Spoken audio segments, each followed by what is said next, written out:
Forgiveness is probably one of the most challenging things that any of us has to do in life, and I was really touched by your story about the prisoner who thought that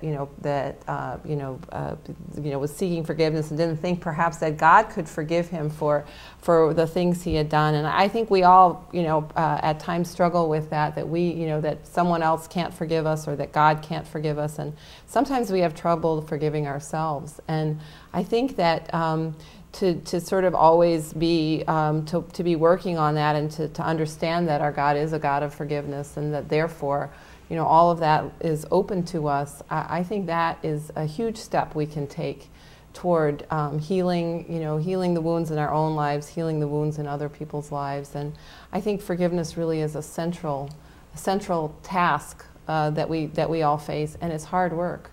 And it is for us. Mm-hmm. I mean, we had an execution not too long ago. Eric Wrinkles was put to death for his crimes, and I remember reading that an aunt of the victim said that she would never have peace until he died.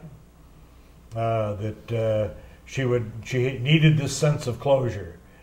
Well, she's got it all mixed up. She's not going to get any closure from Eric's execution. But worse than that, she didn't understand what forgiveness is about. Forgiveness is not about whether Eric was worthy of forgiveness. It's about whether she can open her heart to be a forgiving person. And we sometimes we've got to say that to people who are in a position where they think they can't be forgiven or that they can't forgive, because forgiveness is part of the key to it. And it is a prison that we can be in. It is a prison. Recently I was with the Marydell sisters, and they were talking about some of their own sisters that were killed in 1980 in El Salvador. Right. And they said that after the trial of the people who were accused of it, they sent a delegation down there, and the message that they had to give them was that we recognize it was your superior officers who asked you to do this, but we want you to know that from our part, as tragic as this was and as painful as it is, that we want to forgive you for having done this. And it was just a marvelous kind of image of mercy after just a horrible violence that people suffered, and what kind of magnanimity, big-heartedness really we need to sort of overcome those kinds of pains and hurts. It was truly inspirational. I met a woman when I was in South Africa whose husband was mowed down in the street by the apartheid government for the terrible crime of being outspoken in his criticism of the apartheid government. He's a black activist, and he was mowed down. They have since then caught, since with the changeover to the ANC, they've caught the guy that ordered it.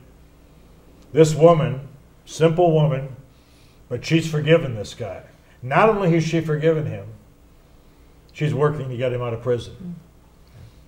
And I said to her, God bless you for that. I'm into forgiveness, but how can you forgive this man? She said, well, God has told me that she said, I don't know what, she's never met him. She said, but I know that if he gets out and does bad things, that's his problem. But if he never gets out and has a chance to do good things, it's still my problem. So we got to think in terms of forgiveness being in our own hearts and being able to get rid of that sickness. And I guess along those lines, I guess I believe very deeply that what we're ultimately called to as God's children is to joy, and to sort of allow ourselves to unload those wounds, is a very powerful thing, as a very powerful step toward joy. That doesn't mean that every day is a picnic for us, but to be called to joy means that we are moving toward God, filled with joy and His peace. And I just think that that's ultimately what God has created us for. And I just finished reading the journals of Dorothy Day, and she titled her journals "The Duty of Delight." And I think about that a lot, about how we are called to be creatures of delight and to seek God in that way. lately I've also been thinking about the delight of duty and how we can embrace the obligations and duties that we all have as a source of delight, that those are our privileges as well. So I think there's something in there about living as people of joy. And forgiveness is, I think, without forgiveness, that's nearly impossible to do.